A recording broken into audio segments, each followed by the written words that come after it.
Ok, bah Dossé, rappeur originaire de la ville d'Orléans, qui officie dans le rap depuis une dizaine d'années.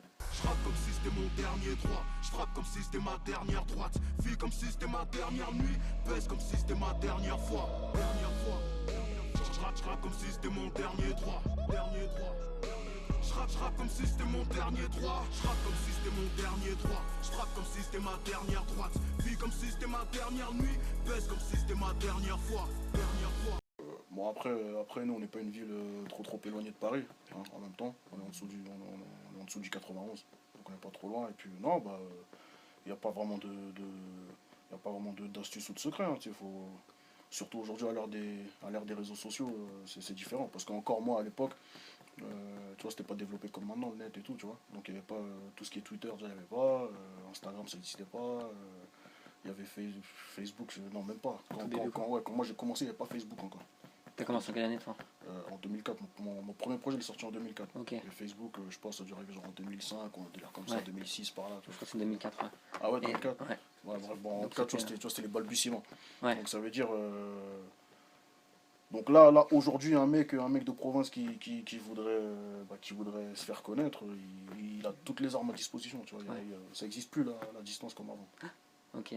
Et tu penses que malgré tout ça, c'est quand même nécessaire d'être sur Paris? Toi, c'est ton arrivée sur Paris qui t'a Bah, fait exploser ou... Enfin, mon arrivée sur Paris, Enfin, enfin, maintenant, t'es vraiment dans le milieu parisien avec tous les... Ouais. Enfin, tu vois, le studio, on est à Paris Ouais, ici ouais, aujourd'hui. bien sûr.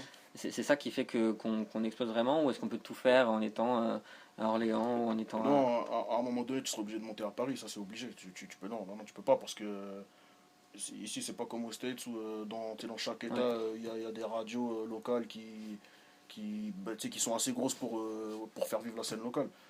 Toutes les radios, tous les médias, en tout cas les plus importants, ils sont à Paris. Ouais. Que ce soit les plus gros sites ou les plus grosses radios, voilà. Donc après en province il y a des petits trucs, mais ça reste quand même très local. Est-ce qu'un artiste peut s'affranchir de tout ce qui est rock et génération Ouais, bien aujourd'hui sûr. ou... Bien Ouais, sûr. Non, mais ça, bien sûr. Mais bah, déjà, c'était déjà. Même si un peu compliqué, mais c'était déjà vrai même ouais, avant les réseaux sociaux. Mais aujourd'hui, à plus forte raison avec les réseaux sociaux, bah, la plupart des artistes d'aujourd'hui, enfin, c'est pas des mecs que Skyrock a fait découvrir. Tu vois. hmm, Tu prends par exemple un Gradure, son buzz, il le doit connaître. Hein. ah ouais, Il est passé par aucun autre circuit que le net et ses réseaux sociaux à lui. ouais. Voilà, et après, comme son buzz a pris, ben, les médias ont suivi. Mais voilà. Et aujourd'hui, la plupart du temps, c'est ce qui se passe. Hein. C'est pas... Ouais, donc c'est fini tout ça. Ouais, bah ouais, en tout cas, c'est plus la seule possibilité. Il y a des alternatives. Ok. Et toi, ça s'est passé comment pour toi? Bah, moi, ça s'est fait. Moi, ça s'est fait à force de rap, hein, c'est tout. Ouais. T'as eu les premières scènes à Orléans, c'est ça? Enfin, la Non, progression, non, elle s'est faite comment? non, C'était... même pas. Non, la progression. En fait, le premier truc que j'ai posé, et qui est sorti tu vois, de manière officielle et tout, c'était. J'avais posé quelques couplets sur la mixtape que mon frère faisait à l'époque, qui s'appelait Pito Mike Mixtape. Et donc, ça, c'était la première. Tu vois, c'était le premier truc que je posais en studio et tout, et qui sortait. Donc voilà, ça a commencé par là. Donc il y a eu quelques retours intéressants et tout, voilà. Puis j'ai continué, moi j'ai sorti mon projet Bolide immédiatement après. Donc cette fois-ci j'étais moi tout seul avec mon cousin d'Argenteuil avec qui je bossais à l'époque. On a sorti une mixtape DVD. À l'époque, je pense qu'on était les premiers, je crois, ou en tout cas dans les premiers à sortir un projet, à justement mêler la vidéo avec le son. Donc une mixtape DVD, voilà, on avait invité des rappeurs, voilà. On a sorti notre truc. Non, et puis voilà, en gros, t'as vu, moi j'ai écumé un mixtape, compile, des albums à droite à gauche, des projets X, Y, Z. En gros, ça s'est fait qu'à force de rap, hein, parce que je te dis, moi, à cette époque-là, les réseaux sociaux, c'était pas du tout. C'était pas développé. Ouais, c'était pas développé du tout. Et dans les nouveaux rappeurs, entre guillemets, même si ça fait longtemps que vous êtes là, il y a des familles un peu. Il y a C'était Match et ils sont un peu plus lifestyle, un peu plus à la cool, les mecs du sud, vraiment cool. Il y a des mecs qui ont plus une culture old school, comme tous les mecs de l'entourage, 1995 et compagnie. Et toi, avec Caris et Gradure, et Mhm. vous êtes un peu plus street, Ouais. un peu plus hardcore entre guillemets. Qu'est-ce qui fait que toi, ton rap, il s'est tourné vers ce genre de choses? Vers Je sais pas. plus du hardcore que du lifestyle au soleil. Comme des fauves, c'est comme ça qu'on a dit grand. Parmi les honnêtes, pauvres et les millionnaires brigands. Entre la droiture, la piété, les grosses voitures, l'envie de tout péter. Je ne rappe que le charbon, le quartier, c'est comme si vous étiez. Parce que, enfin, je sais pas, après, non, mais après chacun fait selon sa personnalité, selon sa vie, selon son environnement, selon tout ce que tu veux. Donc après, écoute, Ouais. c'est aussi simple que ça. Il n'y a pas de réelle explication. C'est que chacun fait comme il est. Après, il y a des évolutions. On a vu que Joke, par exemple, au départ, il était sur ses 2 premiers OP, Kyoto et Tokyo, il était un peu plus. C'était des sonorités plus électro, il était plus, lui, vraiment trendy presque. Ouais. Et aujourd'hui, il est devenu un peu plus dur dans son rap. Est-ce que tu peux expliquer comment une carrière peut prendre un virage comme ça? Est-ce que toi, par exemple, Moi, j'estime pas par exemple, pour Joke. rebondir sur lui, moi, j'estime pas qu'il a pris un virage, il a juste évolué, tout simplement. Ouais. C'est qu'un artiste, il évolue. Donc dans tes premiers projets, tu peux avoir une couleur plus comme ci, et puis dans un autre projet, tu as une couleur plus comme ça, tout simplement. C'est une évolution. C'est une évolution naturelle. Après, c'est juste que soit les gens kiffent et suivent l'évolution, ils adhèrent, ou soit non. Et donc ils passent à autre chose. Et donc du coup, il y a d'autres gens qui viennent parce qu'eux, ils kiffent cette manière-là de faire.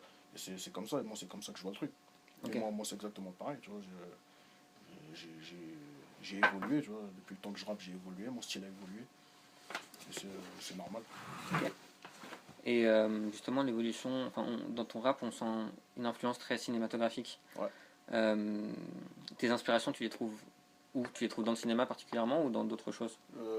Inspiration pour mes morceaux ou pour mes Pour tes clips? morceaux, pour tes clips, pour tout? Non, pour l'inspiration pour mes morceaux, l'inspiration au niveau musical. Donc c'est vraiment uniquement le côté musical et le côté, la forme. L'inspiration elle vient de toute la musique que j'écoute. Donc moi c'est beaucoup de sons américains. Ok. Moi c'est beaucoup la scène un peu d'Atlanta que j'aime, et donc c'est voilà, comme j'écoute beaucoup de ça, du coup ça voilà, tu vois, il y a des influences qui se ressemblent dans ma musique. Après sinon au niveau du fond, je m'inspire c'est moi, je m'inspire de la vie, de ma vie, de ce que j'ai dans la tête, de ce que je vis, de ce que je vois, l'inspiration c'est moi, quoi. Ok. C'est tout. Et nous, on a sur notre site, on parle vraiment de beaucoup de domaines, Ouais. dont parfois un peu le cinéma. Ok. Est-ce que toi, tu as des films, des choses que tu pourrais conseiller aux gens Bah, qui nous lisent et qui nous regardent? Ouais, déjà, moi, un de mes films préférés, il y a Lord of War, d'où je tire justement mon surnom Yuri, parce que le héros il s'appelle Yuri Orlov. Donc il y a Lord of War déjà, il y a Les Affranchis, il y a American Gangster, il y a Buried, je sais pas pour ceux, il est beaucoup moins connu celui-là, mais il est bien. Il y a, il y a plein de trucs, hein. Il y a plein de trucs que je peux conseiller aux gens. Moi je suis un cinéphile, hein. Donc il y a Ouais. plein de trucs. Ok. Et donc du coup, c'est le fait d'être cinéphile justement qui t'a poussé à faire le Karma, qui est un film en fait qui a... Ouais. Tu peux nous expliquer ce que c'est pour les gens qui connaissent pas et nous en parler? Ok, en fait, Karma, c'est un film que j'ai réalisé avec deux amis à moi, et qui retrace un petit peu. En fait, ça raconte l'histoire d'une bande de. Enfin, la base de l'histoire, elle est autobiographique. Après, on a romancé le truc et on a rajouté plein de fiction. Voilà, en fait, c'est un mec en fait qui fait du rap et qui est partagé entre ses business de rue et le rap, et qui à un moment donné doit faire un choix, voilà, parce que tu peux pas avancer dans le rap, donc avancer en exposition et continuer à faire des trucs où t'es pas censé être exposé justement, tu vois. Donc voilà, tout simplement. Et en fait, en gros l'histoire c'est ça, grosso modo c'est le truc. Et donc voilà, ça montre un petit peu les déboires de cette équipe là. T'as vu, ces trois potes, ils sont là, ils essaient de se débrouiller. Et voilà, en gros ça raconte ça. Et non, c'est né parce que voilà, parce que moi je kiffe le cinéma. J'avais envie de faire un truc comme ça. À la base ça devait être une série, mais au final on a monté ça en film. On a élagué un petit peu et puis on en a fait un film. Ouais, non, bah voilà, vrai, c'est un kiff qu'on voulait se faire. Et puis on trouvait que, en tout cas moi je trouvais que c'était intéressant au niveau, bah, enfin, justement, tu vois, le fait qu'un rappeur fasse ça avec d'autres rappeurs, tu vois, qu'il invite d'autres Ouais, rappeurs. en France, ça se fait pas encore beaucoup. Ouais, ouais, Je pense que tu dois être un des premiers à le faire, à mon avis. ouais. Et on parlait justement du rap US. Toi, c'est quoi tes artistes préférés aux US et les mecs que tu conseilles? Euh, Bah, moi, mon artiste préféré, toute catégorie, toute période confondue, c'est en rap, hein, je parle, hein, Ouais, uniquement. C'est Tupac. ok. Et puis sinon, non, bah, les artistes que je conseille aux gens, écoute, je leur conseille d'écouter tout ce qui se fait en ce moment. Je sais pas, t'as vu, de Young Thug à Kendrick Lamar à Young Jeezy, Rick Ross. Enfin, Ouais, non, il y a. Leur scène, elle est vraiment riche. elle est très riche, ouais. Tu vois, la scène US, elle est vraiment riche. C'est hyper riche. Et t'as vraiment de quoi t'inspirer dedans. Et toi, tu t'inspires plus d'un Rick Ross pour le côté un peu qui est plus puissant ou d'un Kendrick avec une. Ouais, plus dans les grosses. Ouais, ok. Et les mecs, comme je t'en parle parce que leurs albums sont sortis enfin, il y a pas longtemps. Il y a la mixtape de Drake qui est sortie Ouais. là il y a pas longtemps. Mais je l'ai pas encore T'as écouté. pas encore écouté? Et il y a Big Sean qui a sorti son album sur hier. Ouais. T'as pas écouté non Non, plus? j'ai pas encore écouté. Non. Voilà. Mais Mais Drake, je kiffe d'une manière générale. ouais, Ouais, ouais, je kiffe. ok. Ouais, je kiffe parce que. Ouais, non, je kiffe. Pour moi, c'est une sorte de. Ça, c'est un peu une sorte de prodige. Ouais, Elle est vraiment très forte. ok. Pour tout ce qu'il apporte, Ouais, ouais, je sais pas. Moi déjà, je suis un mec qui je kiffe les mélodies. Donc un mec qui vient et qui chantonne, moi je vais kiffer. Enfin, si c'est bien fait. Et lui, je trouve qu'il le fait bien. Et il est aussi fort en chant qu'en rap.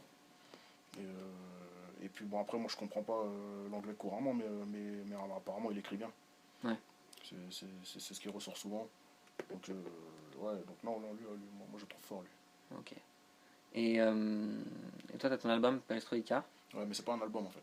Ah, Ouais, dis-moi tout. c'est un projet avant l'album. C'est une sorte de. D'accord, ok. On va dire, c'est une bonne grosse Une mixtape. grosse mixtape, ok. Ouais, mais une grosse mixtape, faut Ouais, bien donc préciser c'est grosse presque parce un que album en fait, j'étais pas loin. tu vois, c'est l'album avant l'album. C'est ça. Tu vois, mais c'est une grosse mixtape.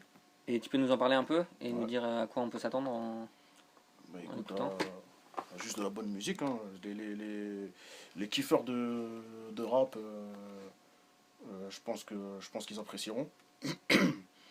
Non, tu sais, non, c'est juste de la bonne musique. En tout cas, moi, c'est comme ça que je vois le truc. C'est juste de la bonne musique. Il y a c'est du gros rap. Euh, voilà, il y a ceux qui kiffent le rap un peu. Les bruits de Ouais, décoffrage. Bon, enfin, bon, ça, c'est un peu ma marque de fabrique. De toute façon, donc, il y a de ça. Il y a des thèmes. Il y a du. Je sais pas, tu vois, je peux pas vraiment. Voilà, c'est juste du bon rap. C'est un bon projet de rap. Et voilà. et au niveau du rap français, t'as fait des feats avec Caris, Ouais, t'en as fait avec Booba aussi. ouais. Euh, c'est qui le meilleur des deux? Dis-le-moi. Oh non, le numéro 2, oh non, enfin, je sais pas, après tout va dépendre des goûts, t'as vu. Ouais. Il y a des gens qui diront qu'ils trouvent Caris meilleur. Non, pour moi, c'est juste de bons artistes, tout simplement. Après, maintenant, Booba, c'est un mec qui a quand même 15 à 20 ans de carrière, donc dans tous les cas, il a une longueur d'avance, voilà, tu sais, en termes de projets sortis, de classiques sortis, enfin, c'est pas vraiment comparable, en fait. Donc, te dire qui est le meilleur, non, je peux pas te dire. Voilà, maintenant c'est clair que dans ma vie, j'ai beaucoup plus écouté de Booba que de Caris. Ouais. Logique, tout Normal. simplement. Donc voilà, non, c'est tous les deux des bons artistes. Voilà, Booba, c'est un très grand artiste du rap. Il a apporté beaucoup au rap français. C'est tout ce que je peux te dire.